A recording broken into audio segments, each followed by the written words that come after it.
He laughed at the black intern's shoes in front of the entire boardroom, called him the delivery boy, right as the meeting began. Because in this office, being young, brilliant, and black meant you were either invisible or a joke. No one stopped him.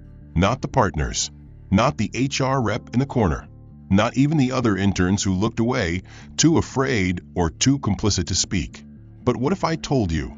7 days later, that same intern walked back into the room and owned everything they thought he didn't belong to.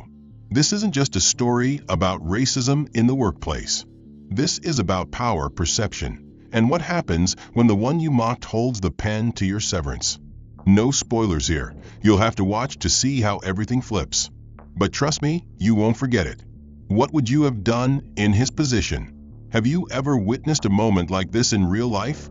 Drop your thoughts in the comments. And while you're at it, let us know where you're watching from. Don't forget to like, subscribe, and turn on notifications if you're into stories that punch hard and twist even harder. The fluorescent light buzzed overhead, casting a pale, impersonal glow over the marble floor of Sterling & Wolf's financial headquarters. Monday mornings were always a cold splash of reality. But for Jaden Brooks, this one carried an added weight. He stepped through the revolving doors with his shoulders squared, his breath even, and his mind sharp, the way he trained it to be since landing the internship others called impossible to get without connections. Jaden had neither. What he had was resolve. The reception desk barely acknowledged him, and the security guard barely glanced at his ID before buzzing him through the turnstile. In a world ruled by names and legacies, Jaden's presence felt like static in a symphony. But he walked on. He stepped into the elevator alone. Level 47, Executive Operations. His reflection stared back at him from the mirrored doors. Navy blazer pressed, white shirt crisp, tie symmetrical.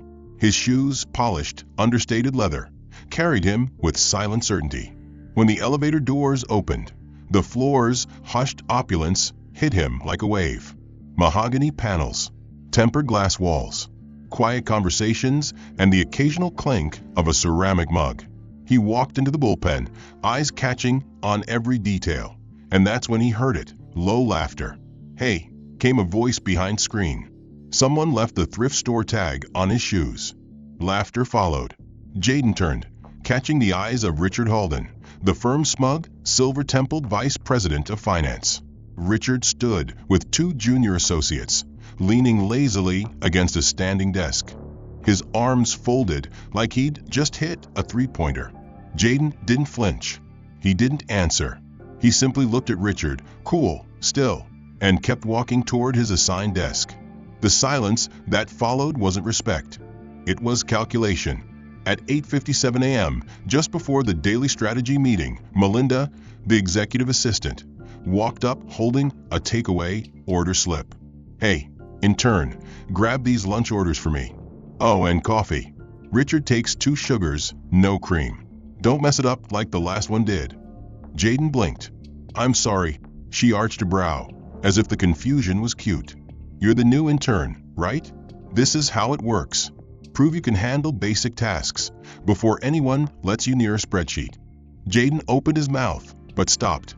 This was the moment his mother warned him about. The one where dignity and opportunity fought for the same inch of space. He nodded once, took the slip, and walked back toward the elevator, ignoring the way the other interns looked away. Cowards or just careful. Either way, he was alone. The coffee shop was 3 blocks down. Jaden walked through the chill wind, balancing the weight of what this meant, not just for his pride, but for the long game. The Harvard alum on the 3rd floor never had to do this. The guy with the trust fund from Wharton had already been invited to 2 lunches with executives. Jaden? He was getting sandwiches. By the time he returned, the meeting had started. Melinda didn't thank him. She just snatched the bag, slid it onto the conference table, and motioned for him to sit in the back. Not at the table. Behind the glass, like an observer. Inside the room, suits laughed and murmured as slides blinked to life on a large screen. A company acquisition was being discussed. Richard Halden stood near the screen, presenting like a man auditioning for television. "Now here's the thing," he said, clicking to the next slide. "We want to look at undervalued targets. You know, the ones dressed like they walked in from a clearance aisle, but are hiding something useful. A chuckle spread. Jaden sat still. He didn't need the room to turn and look to know the comment was for him. He scribbled something in his notebook. Not what Richard had said, but what Richard would say when the day came that Jaden was no longer the intern. When the day came that Jaden sat across from him, not beneath him.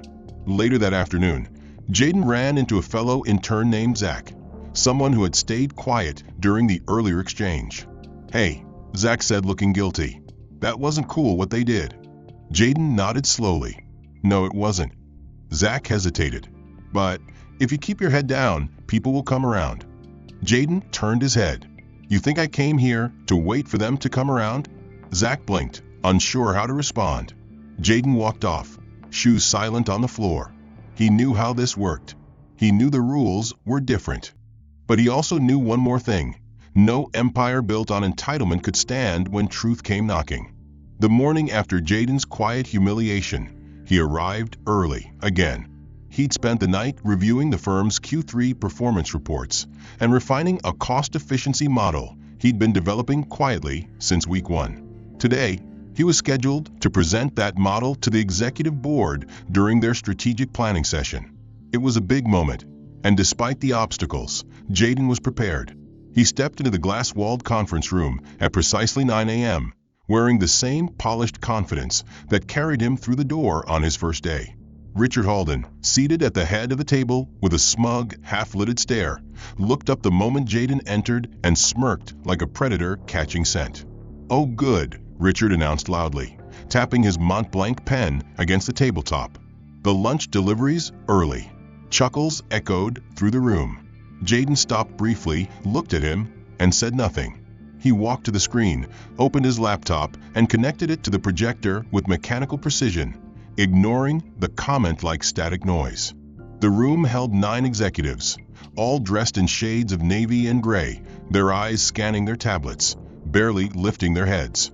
Deborah Lang, the firm's director of global strategy, scrolled through her phone, only glancing up when Jaden's opening slide filled the screen. "Today, I'll be presenting a cost restructuring model focused on optimizing fixed expenditures across our international holdings," Jaden began. His voice was steady, neutral. He'd practiced the delivery in front of a mirror, with every inflection timed. No unnecessary flair, just clarity and substance.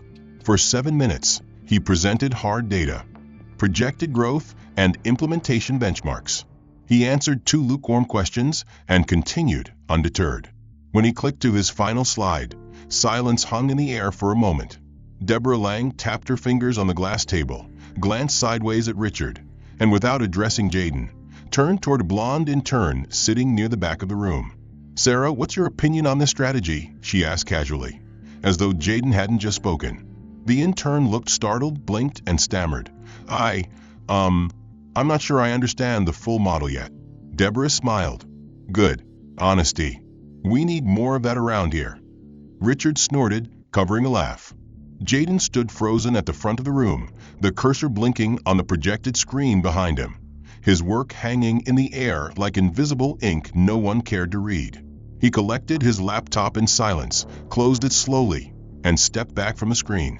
"Thank you for your time," he said quietly. No one responded. He walked out of the room with the same calm demeanor he walked in with, but inside, his blood simmered. In the hallway, Melinda intercepted him with a message. "Richard said you can help prep the meeting packets for the Tokyo office review this afternoon. He wants them in color and bound. Oh, and you'll need to run them over to his apartment before 6. Jaden didn't answer immediately. He looked at her and nodded once, then kept walking. He found an empty office and sat in the dark for 5 full minutes. The blinds closed, the light from his laptop illuminating nothing but numbers. His fingers hovered above the keyboard, but he couldn't type. Instead, he thought about the moment when Deborah had turned away from him, as if his presence wasn't just inconvenient, but invisible. It wasn't the first time, and it wouldn't be the last. But today had stung differently, not because he expected better, but because he had worked so hard to make the moment undeniable. Still, they denied it. Jaden closed his laptop. He wasn't angry, not exactly. Anger was short-term. What he felt was longer-burning, focused. He walked back to his desk and started printing the Tokyo packets without a word. At the binding machine, a fellow intern named Raquel approached and whispered, "You crushed that presentation." Jaden looked at her and gave the smallest nod. "Thanks," he said simply. Raquel hesitated. "Deborah. She doesn't like to be shown up, especially not by someone newer, or someone who looks like," she trailed off, choosing silence over finishing the thought. Jaden understood anyway. "I get it," he replied, "but it won't stop me." That evening, while walking the printed binders to Richard's luxury condo, Jaden passed a billboard advertising a financial tech firm he'd once interviewed with. The same firm now leading a $2.1 billion merger rumored to be the biggest of the quarter. Conversations paused when he approached. Jokes were made louder when he passed by. His presence became a target for subtle exclusion masked behind professional civility. Still, he showed up every morning, earlier than anyone, reviewing portfolios and prepping reports most interns didn't even know existed. On Thursday, Richard called for a division-wide brainstorming session, inviting key analysts and the intern pool to pitch ideas for new investment targets. Jaden had been waiting for this. He had spent the past 2 weeks researching an emerging logistics tech company that had quietly been increasing revenue quarter over quarter despite market volatility. He built a full proposal with revenue models, historical data, and potential synergies. It wasn't just good, it was airtight. That afternoon, in the sleek glass meeting room, Richard lounged at the head of the table like a man holding court. Surrounding him were junior executives and the same interns who had laughed days before. Jaden waited patiently as others offered generic pitches. When it was his turn, he rose without ceremony and began. "I'd like to propose a long-term equity position in RZL Freight Tech," he said, projecting his model onto the main screen. "The company has outperformed all major benchmarks, and based on their pending contract with the Department of Energy, they're about to scale at an exponential rate." The room went silent, not in awe, but in that tense, charged way that comes when truth lands unexpectedly. Jaden clicked through clean slides, methodically laying out metrics, forecasts, and risk-adjusted returns. He ended with a simple statement: "If we get in now, we'll own the rails behind the next 5 years of U.S. infrastructure movement." Before anyone could speak, Richard leaned back in his chair, arms folded, and exhaled through his nose. He said, in that theatrical tone that signaled mock interest. "Interesting strategy for a sneakerhead." A few people chuckled nervously, unsure if it was a joke or a test. Jaden kept his gaze level. "Excuse me," he said, his voice calm. Richard grinned. "I mean, it's bold. Most interns pitch tech or green energy. But freight? You sure you're not just trying to find the next supply chain to drop off your Jordans?" The laughter was louder this time, more confident. Jaden didn't blink. "I didn't base this on style, Mr. Holden. I based it on data." Richard raised an eyebrow. "Of course you did. But data needs instinct, son. And I don't think you've spent enough time in the market to trust yours." Jaden's jaw tensed, but he said nothing. He just nodded once and returned to his seat, watching as his pitch was ignored in favor of a half-baked crypto idea delivered by an intern who had mispronounced Ethereum. The meeting ended with Richard slapping that intern on the back and calling him a future rainmaker. As people began to file out, Melinda approached Jaden with a clipboard. "Oh, by the way," she said with saccharine indifference, "the time for tomorrow's financial health audit review has changed. It's now at 7:30 a.m. instead of 9. Richard wants the binders printed and at the conference table by 7. That's on you." Jaden nodded, not because he agreed, but because he had already stopped giving them the reaction they expected. The next morning, he arrived at 6:30 sharp. The conference room was empty, chairs perfectly aligned, blinds drawn. He set everything in place, packets sorted, projections on screen, coffee carafes full. At exactly 7:28, he sat outside the door, waiting. At 7:45, the executives began to arrive, some yawning, others visibly confused. "Didn't this start at 9? One asked aloud. Jaden's eyes narrowed. Melinda passed behind him, carrying a tray of pastries, not meeting his gaze. Richard walked in last, looked at the room, then looked at Jaden and smirked. Guess someone wanted to show initiative. The implication wasn't lost on anyone. They had moved the meeting back to its original time without informing Jaden, setting him up for embarrassment and wasted effort. Still, he said nothing. He took a seat, opened his laptop, and took notes like it was just another morning. He wasn't going because he felt welcomed. He was going because visibility in these spaces mattered, even when the room tried to erase you. He arrived precisely on time, wearing a sleek dark blazer and matching tie, his shoes freshly polished. From the elevator, he stepped into a swirl of conversation, clinking glasses, and curated jazz, where nearly everyone wore name-brand confidence. Across the rooftop, he spotted the intern group clustered by the central bar, laughing as they chatted with two junior partners. He made his way over, nodding as he approached, but as he reached the velvet rope marking the executive VIP terrace, a server in black stepped in front of him, palm flat. "Sorry, sir," the man said without emotion. "This section is reserved." Jaden raised an eyebrow, gestured to his badge. "I'm with the firm." "So are they," he said, pointing toward three interns standing inside the rope, holding glasses of aged bourbon they didn't know how to sip. The server shook his head. Instructions were clear. "If you're not on the approved list, I can't let you through." Jaden blinked slowly, lips parting, not in confusion, but in realization. Who approved the list? The man didn't answer. "Excuse me," came a voice from behind Jaden. It was Melinda, in a burgundy dress and her signature dismissive smile. "There you are. Sorry, there was a mix-up with the list. I think you were accidentally marked for the general intern tier. But there's still open seating by the media wall." Jaden's jaw flexed. "I wasn't aware the interns were ranked in tiers." Melinda laughed, light and patronizing. "Oh, it's informal, of course. Just a way to keep things flowing." Jaden didn't move. "And who made that call?" Melinda tilted her head, voice dipping low. "Richard wanted a certain experience for his guest tonight. You understand." He did. Perfectly. Still, he gave her a nod and stepped aside without further comment, turning toward the long bar set away from the terrace. The bartender poured him a soda water, no questions asked. As he took a sip, trying to ground himself, a voice boomed behind him. "There he is, our resident disruptor." It was Richard, already 2 drinks in, holding court near the corner fire pit with 3 firm partners and a few venture clients. Jaden forced a neutral smile. "Good evening, Mr. Halden." Richard clapped a hand on his shoulder like they were old friends. "Jaden here gave us a hell of a show in that freight pitch, didn't he? Shame we couldn't use it. Just didn't fit our portfolio." The laughter that followed was easy, casual, cutting. Jaden stood straighter. The numbers were solid. The model still projects 18% yield by Q2 next year. Richard waved a hand. "I'm sure they do. But numbers aren't everything. Context, instincts, pedigree. Those things matter too."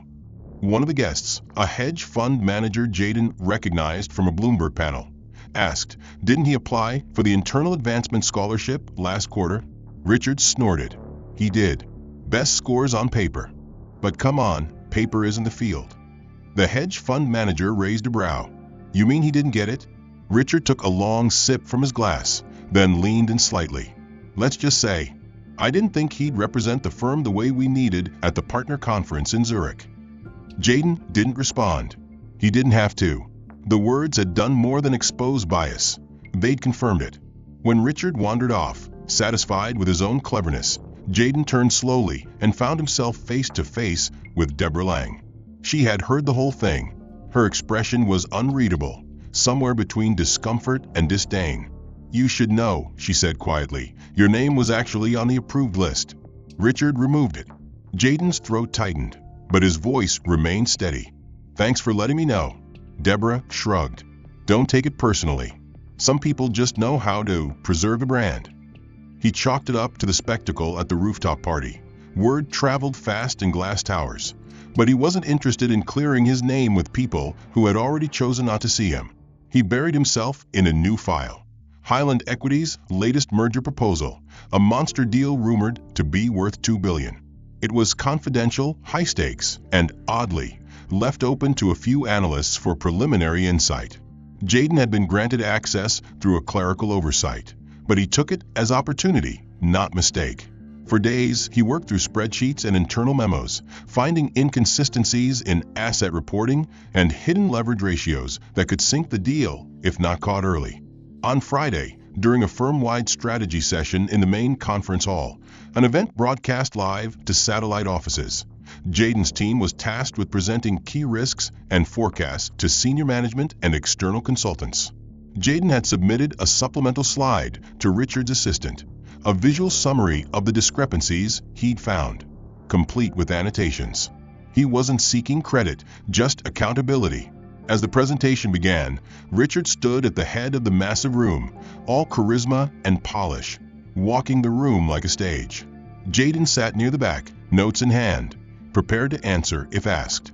About 30 minutes in, Richard flipped to a slide titled Unvetted Analyst Review. The room went silent.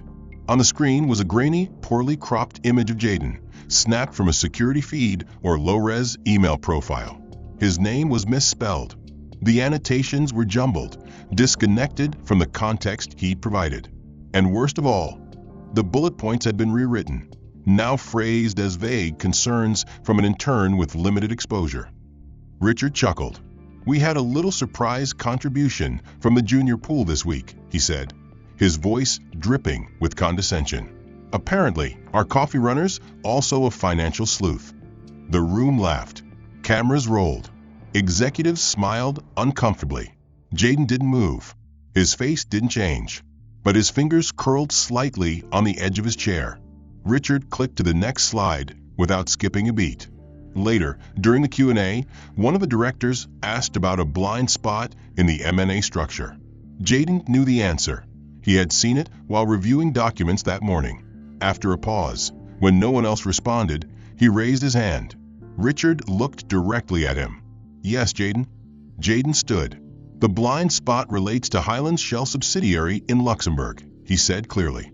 "They're holding $72 million in deferred liabilities under a restructured instrument.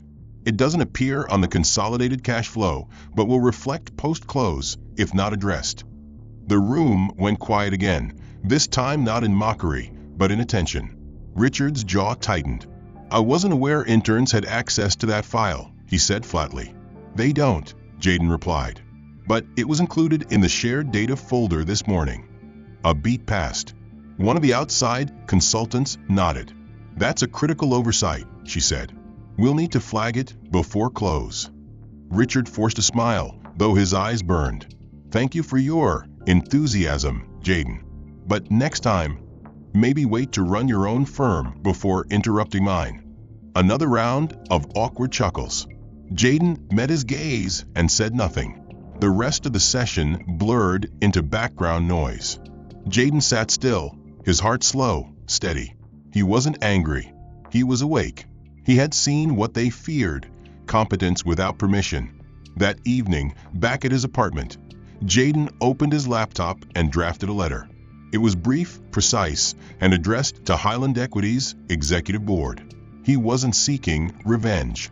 He was offering an alternative.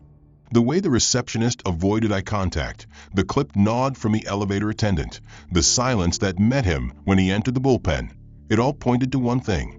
Something was happening behind closed doors. And he wasn't being told. He logged into the internal system as usual, expecting access to the Highland Equity deal room files he'd been tracking for weeks. But the access code bounced. Permission denied. He tried twice more. Same result. He opened the calendar invite for that day's executive M&A meeting, one he'd tentatively been scheduled to observe as a data support analyst. The invite was gone. Not declined, deleted.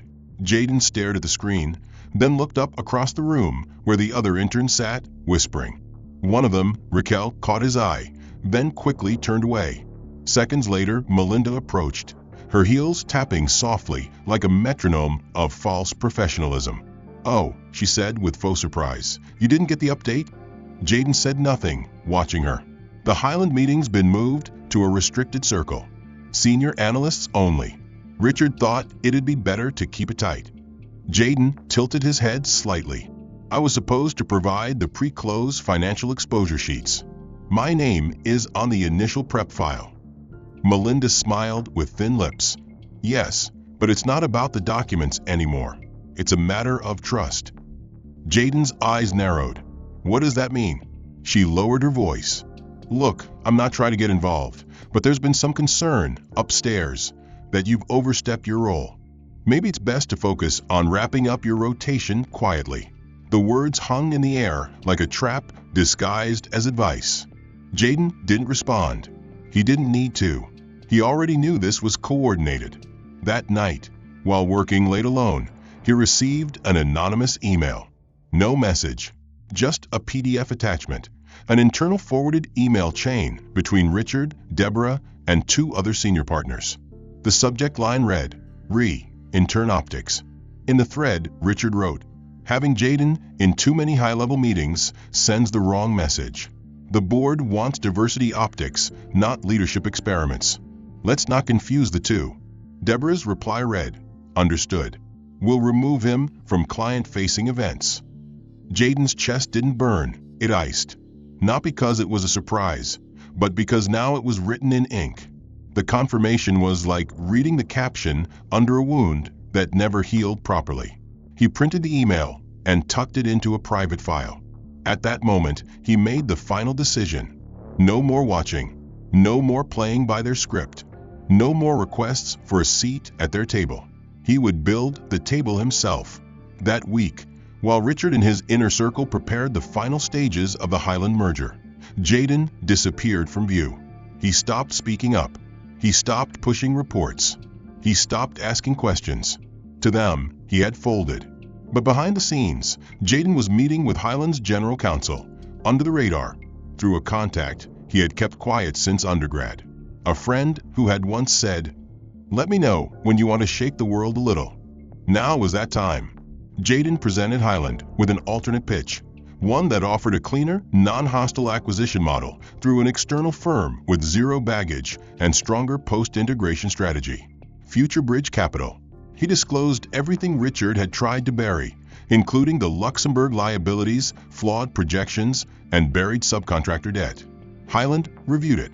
Then they replied. A video call was scheduled.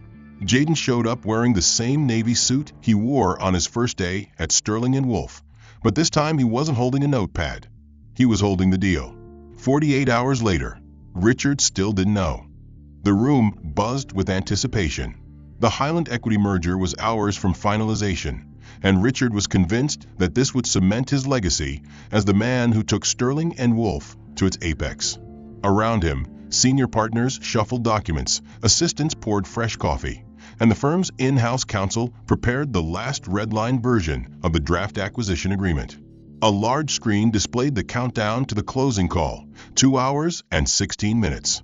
Richard adjusted his cufflinks, leaned back, and announced, "Gentlemen and ladies, this will be the most valuable move we've ever made. Highland thinks they've picked a winner. And they have." He winked. "Us." The room laughed, some nervously, others too confident to notice the tremor under their own feet. Then, the conference room door opened. Quietly, intentionally, everyone turned. Jaden Brooks stepped inside, composed in a tailored black suit, crisp shirt, dark tie. His posture didn't demand attention, it simply commanded it. He carried nothing but a single leather folio, embossed in gold. For a moment, no one spoke. Then Richard scoffed, not even attempting to mask the disdain in his voice. "Jaden, this isn't your floor." He gestured toward the door with mock patience. "We're closing a $2 billion deal. You're a bit out of your league, kid." Jaden gave a small nod and continued walking forward. "I won't take long." Richard leaned forward, amused. "You've already taken too much. Whatever you're here for, make it quick." Jaden stopped at the head of the table, directly across from Richard, and placed the folio on the glass. His fingers opened it with quiet care, revealing 2 sets of documents, each bearing a heavy red stamp and signed letterhead. "I just thought you'd want to see the agreement before the official wire hits," Jaden said evenly. Richard frowned, leaned over, scanned the page, and his face dropped. The title read, exclusive acquisition agreement Highland Equity and Future Bridge Capital. Beneath it, in clear black ink, sat Jaden's signature. CEO. Managing Partner. The room froze. One of the partners, pale-faced, whispered, "Is this a joke?" Jaden looked directly at Richard. "No. This is the revised deal Highland chose. Based on stronger positioning, cleaner post-close infrastructure, and, unlike your offer, no internal ethics violations." Richard stood up sharply, voice rising. "This is nonsense. Future Bridge is a shell. It's not even registered." "Check Delaware filings," Jaden said calmly. "We've been incorporated for 18 months, and we closed our Series B 5 weeks ago. Our legal team has already sent the final purchase notice to Highland's board. As of this morning, 8:37 Eastern Standard Time, we hold exclusive acquisition rights. Effective immediately." Silence cracked like thunder. The CFO dropped her pen. Deborah Lang blinked rapidly. Richard's mouth opened, but no sound came out. "And for the record," Jaden added, eyes still locked on him, "we've also requested a temporary hold on Sterling and Wolf's involvement, citing internal misconduct pending investigation." He slid the second document across the table. It was stamped, "Notice of Exclusion Advisory Breach Review SEC copy enclosed." Richard grabbed it, read the first lines, and sat back like he'd been hit. One of the junior partners stood abruptly. "Jaden," he said, breathless, "is this retaliation?" Jaden shook his head once. "No. This is accountability. You treated me like a ghost in this building. But I was watching, learning, waiting, and building something that didn't need your permission to exist." Another partner, now wide-eyed, muttered, "You were here, scouting us?" "I was here," Jaden replied, "to understand exactly how not to lead." With that, he turned to leave. But before stepping out, he paused at the doorway, turned once more to Richard, whose skin had gone pale with fury, confusion, and disbelief. "You once told me to come back when I owned a company," Jaden said. "Well, here I am." The firm's most powerful voices now sat tensely along the glass table, eyes lowered or fixed on tablets they weren't reading. At exactly 8 a.m., the double doors opened once more. Jaden entered, flanked by two legal advisors in dark suits and Future Bridge's head of operations, a sharply composed woman named Evelyn Tran. Jaden didn't sit. He stood at the head of the table, the same position Richard had claimed for years, and calmly clicked a remote that lit up the center screen. The first slide was a simple title in white text over black: Interim Governance Restructure Phase 1. Before anyone could speak, Jaden addressed the room. "This is not retribution," he began, his tone measured, firm, echoing off the steel and glass like an executive's gavel. "This is reform. Sterling and Wolf has entered into a transitional acquisition phase. That means change, and that begins today." He clicked to the next slide: Leadership Review, Ethics, Conduct, Risk. The screen populated with 4 names, each linked to specific incidents documented over the last 3 years. At the top of the list, Richard Halden. Murmurs rippled down the table, but Jaden didn't pause. "Our internal audit has completed its 72-hour review," he said. "We've identified multiple violations of internal equity guidelines, DEI misreporting, and deliberate suppression of performance-based advancement related to candidate identity." He looked directly at Richard, who now sat 2 seats down, red-faced but still forcing a smug grin. "This is absurd," Richard scoffed. "This firm has delivered results for 20 years and buried talent for 20. Jaden cut in, not raising his voice, but slicing through the defense like a scalpel. "You manipulated hiring pipelines.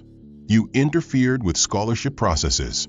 You redirected client-facing opportunities from high-performing interns to underqualified proxies with stronger pedigree.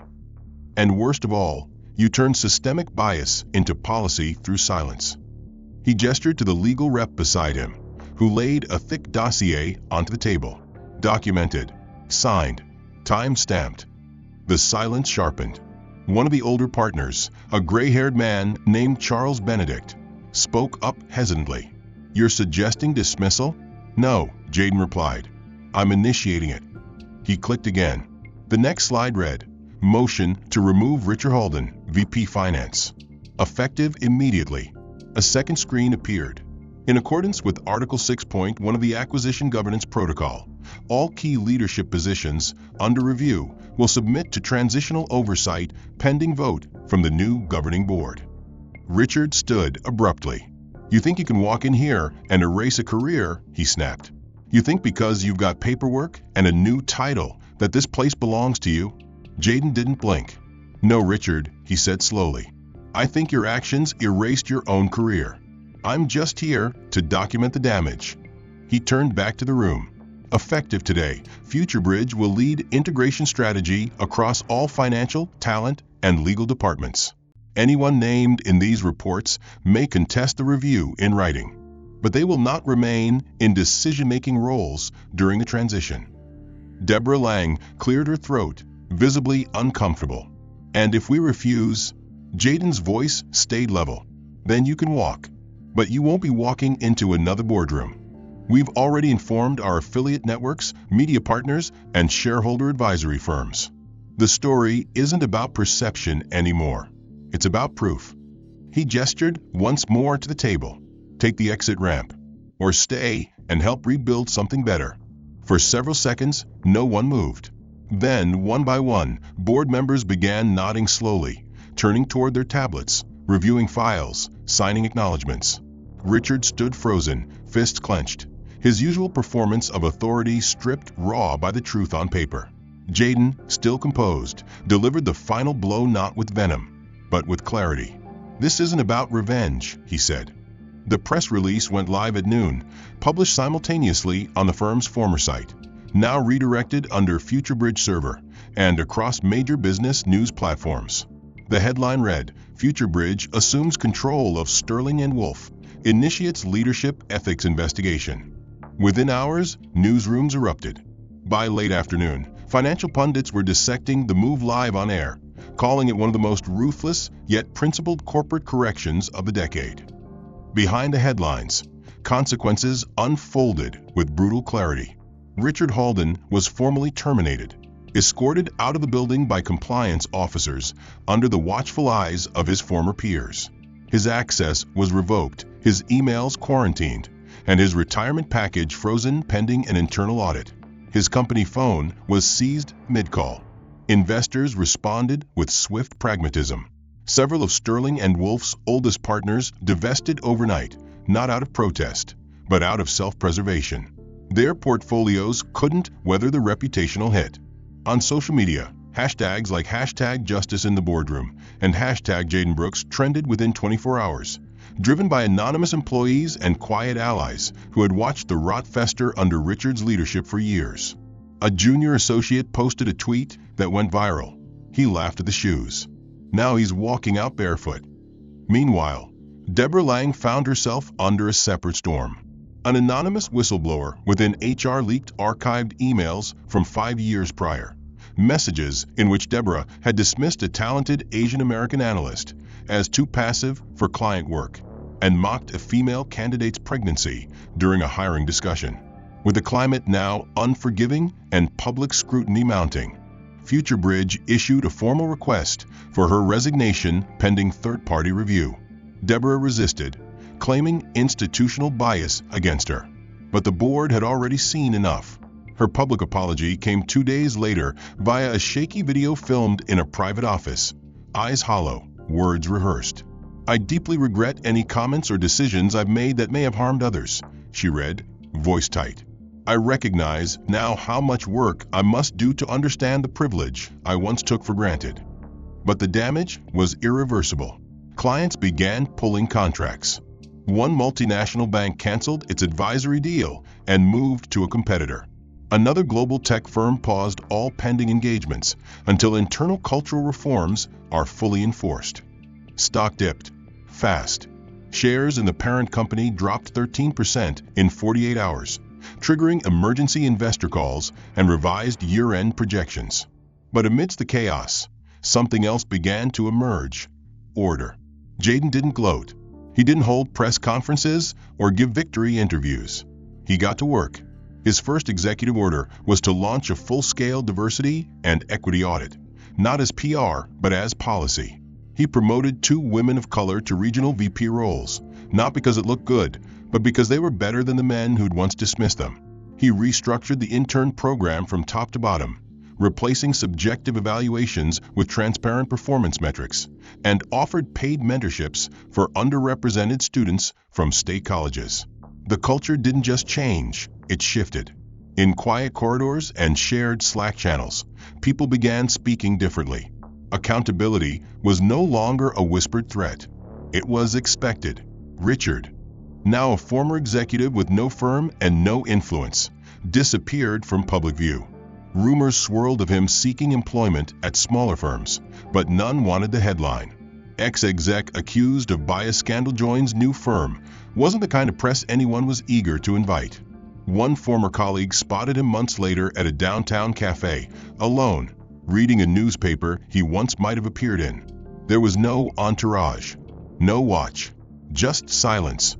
Deborah relocated. Some said she moved to consult in Europe. Others claimed she left the industry entirely. But her LinkedIn profile remained unchanged for weeks, a frozen snapshot of a career brought to a halt. Back at Future Bridge, a new mural went up in the lobby. 12 months had passed since the building once known as Sterling & Wolf had been reborn under new leadership. And in that time, a quiet transformation unfolded far beyond boardrooms and balance sheets. Future Bridge Capital had not only survived the backlash from its historic takeover, it had thrived, setting new standards for performance, transparency, and inclusion across the financial sector. But this story wasn't just about metrics or mergers anymore. It had become about something deeper: redemption. The morning sun filtered through the tall windows of the Roosevelt Civic Center in downtown Chicago, casting a golden light over a modest auditorium packed with students, educators, and industry professionals. A banner stretched across the stage read, "Brooks Scholars, empowering the next generation of financial leaders." Jaden stood backstage, watching the crowd settle in. He wore no tie today, just a navy blazer, open collar, and that same quiet presence that had carried him through fire and into the future. He didn't need the spotlight. Today wasn't about him. It was about what came after. The scholarship had been his idea, but not his alone. It was born from conversations with mentors, interns, and dozens of young professionals who had once felt like ghosts in rooms where they should have been giants. The program offered not just money, but mentorship, internships, travel stipends, and direct access to executive coaching, tools he never had, but had promised others they would. The keynote speaker that morning, however, wasn't Jaden. It was a man who 1 year earlier had walked out of a boardroom stripped of his title and reputation. And yet, here he was, standing in front of hundreds, holding a microphone with a trembling hand. Richard Halden took a breath. His suit was simpler now, his hair grayer, his voice softer. He had no podium to shield him, just his words. "A year ago," he began, "I lost everything I thought defined me. My role, my status, my name on the door. And in that loss, I gained something far more uncomfortable, but far more important: perspective." The audience listened, curious but cautious. "I used to believe leadership was about control, about being the smartest, the loudest, the most feared. But now I know, leadership is about listening. It's about owning what you've broken and choosing to rebuild differently." His voice faltered for a second, then steadied. "I once called Jaden Brooks a coffee boy. I once laughed at his shoes. I once used my power to keep him out of rooms he belonged in. And yet here I stand, invited to speak at an event named after him. Not because I earned it, but because he offered it." A hush fell across the room. Richard looked down briefly, then met the eyes of the young scholars in the front row. "You are not here to be tolerated. You are here to lead. Don't wait for permission. Don't wait for someone to tell you you're worthy. You already are." When he stepped off stage, the applause was slow, uncertain, then grew, not out of forgiveness, but recognition that change begins somewhere, even in the mouths of those who once held it back. Jaden approached him, extended a hand, and Richard took it without hesitation. No cameras flashed. No dramatic music swelled. Just 2 men who once stood on opposite ends of a broken system, now standing side by side in its reconstruction. Later that afternoon, Jaden met with the inaugural cohort of Brooks Scholars, 20 brilliant students from underserved communities, each one carrying stories of struggle, ambition, and resilience.